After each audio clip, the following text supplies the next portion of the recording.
American basketball season at the AAC Basketball Media Days. We have the Memphis Tigers men's basketball team joining us now. It was a bit of a tumultuous year for the men's basketball team last year, the end of the 2023-2024 campaign, losing 8 of their last 15 games. There were suspensions last year, but head coach Penny Hardaway is built to lead his team through it. And boy, did you guys get off to a hot start in the transfer portal. Moussa Cisse coming back to Memphis, as well as Tyrese Hunter. Both of them catch my eye on this year's roster, but they have had to replace their top shooter in David Jones. Coach, thanks for joining us. How would you describe how this summer has gone for the program as a whole? I describe it as been a success. Very pleased to have these young men with us. And now we have the men's basketball team now. First half of the season, we were on fire. Second half of the season, we went down. We had a major injury. We did have a suspension, and throughout the whole entire ordeal, it just wasn't good basketball being played, and we ended up losing the first round of the second round of the tournament, and it didn't end the way we wanted it to end. So, Coach, now this is an educated guess, right? But it looked like on paper when you see players from the portal commit to Memphis that there seemed to be a common thread of toughness and physicality. Is that something that you were looking for as you're looking to reset your roster? Yeah, for sure, because I got away from who I was. When I first came on this level, that's all I was about. My high school teams, my AAU teams were all about toughness, and that's how I coached the game. I started going for more talent at one point and got away from my style, and that didn't make me feel good. So this year, these young men were handpicked because I knew that it was going to be more about toughness, and I think that you can go in any gym and win with toughness. Do you feel like so far in practice, and it's hard for you to totally peel back the curtain of what practice has been like, but you've kind of felt that so far on the court, you've seen that toughness and physicality? Absolutely. It's hard from day one. And this is the first time I've had my entire team since the first practice in June, and it's been great. These guys have responded really well and doing a great job. That toughness is there. You keep mentioning toughness. Is that maybe one of the things, or what were the things that you took away from last year that you can build on this season? Yeah, I'm not trying to, bash last year's team on toughness, but this team is much more. You know from day one, that's what they hang their hats on. We had some offensive guys last year that can really put the ball in the basket, and David Jones was one of the toughest guys in the country. Yeah. But this entire team, to me, just kind of like exudes that big chip on their shoulders and want to go out and prove it on every night. When you are going out in the transfer portal, I gotta know what your pitch is to some of these players, because man, you really have brought in some serious talent. Specifically, let's start with Moussa Cisse and bringing him back to Memphis. What went into that? Yeah, I think Moussa, when he got in the portal, he knew that when he was here his freshman year that he didn't really finish things the way he wanted to finish, and he knew that I could help him get to where he wanted to go and play his style and how he wanted to play. And then I also needed him. To me, he's the best defensive big in the country. He's a former Big 12 Defensive Player of the Year, so I needed that as well. So seeing him get in the portal and us connecting again, it was just it was definitely meant to happen. Well, we're talking about the portal a lot, and resetting rosters, and we're trying to replace certain guys. But preseason expectations and awards mean everything in 24 hours of a news cycle, and mean nothing once the ball tips off. But you do have a very talented freshman that is guarded preseason Freshman of the Year honors. And what does he bring to the table for you guys? Jared Harris is a blessing. He's a young man that is super talented. I'm sure they'll tell you the same thing. He comes into practice every day to be able to play against them and have to compete against them.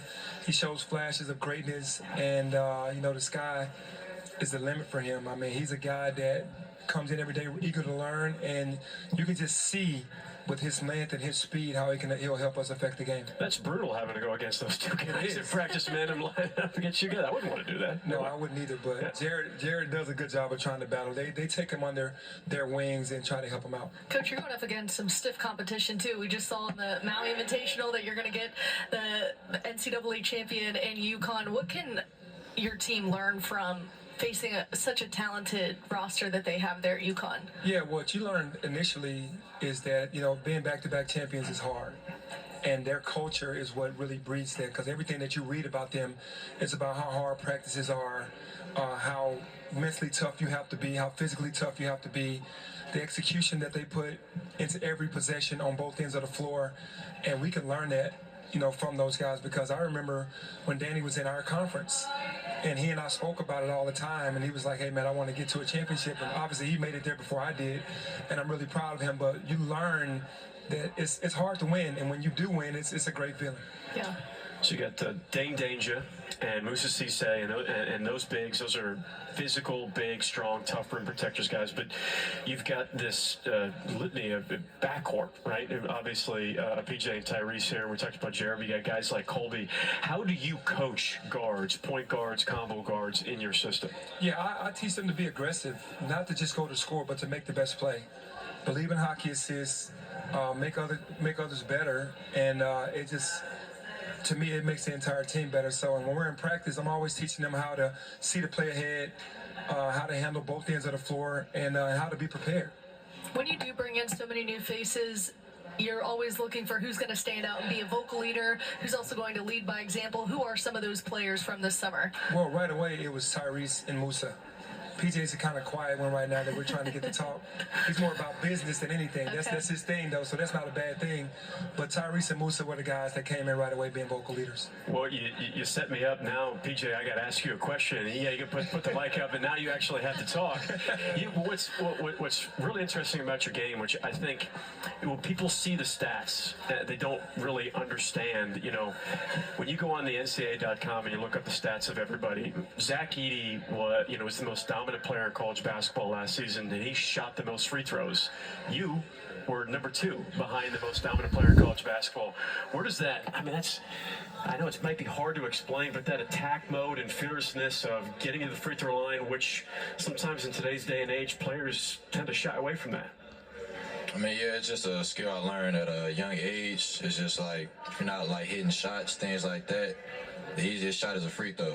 So I feel like being able to get contact, go through the contact, make shots, and just be able to get to the free throw line, make them count. I feel like that's big in today's basketball game. That sounds like a Houston style of play right there. Yeah, it's hard. I know. I hated playing against Houston AU teams, man. That was the worst. Yes, sir. Tyrese coming from Texas, what was the pitch to come to Memphis, and what do you feel like you can improve in your game at Memphis? I think for sure this, the man sitting on this couch with us right now, but just his pitch of letting me be myself while at the same time helping my team win, and looking at the bigger goal, winning championships, and trying to make it to the league, and just make sure I be the best version of myself on and off the court. What do you bring to this team from Texas? Is it that vocal leader a little bit? Yeah, just being a vocal leader. I feel like I've been around a lot of older guys that taught me a lot of things, and just having that rub off of my teammates and try to be the best version of this team. Can you give us a sense, Tyrese, of obviously you go from one style of play to another style of play. There are some things that I'm sure that mesh. There's some things, just terminology is just different. But can you, with all the new faces and you as a point, playing some point, some combo, what has practice been like on the court, chemistry-wise? Because that ultimately, that's the whole thing. Yeah, it's been a quick adjustment. I think that just come with this game of basketball. If you go to a different team, you got to learn things quick, move on, forget about the things you had in your mind from the other team. But just listening to your coach and executing the things out there. And what do you want to establish, Coach, this team to be this year? What's maybe the motto or message heading into this season? Our identity, and then what I'm trying to have these young men understand, is that we're going to be disruptive. That's my thing. We're going to be disruptive. We're going to be together. We're going to be a family, but we're going to be disruptive. I think that gets their juices flowing and makes us look really, really tough out there on the floor. All right. Well, thank you guys so much for joining us. Thank you. Best of luck this season. Appreciate it. Thank you. Coming up next, we will have the South Florida women joining us up here on stage. We'll be right back after this. Wow.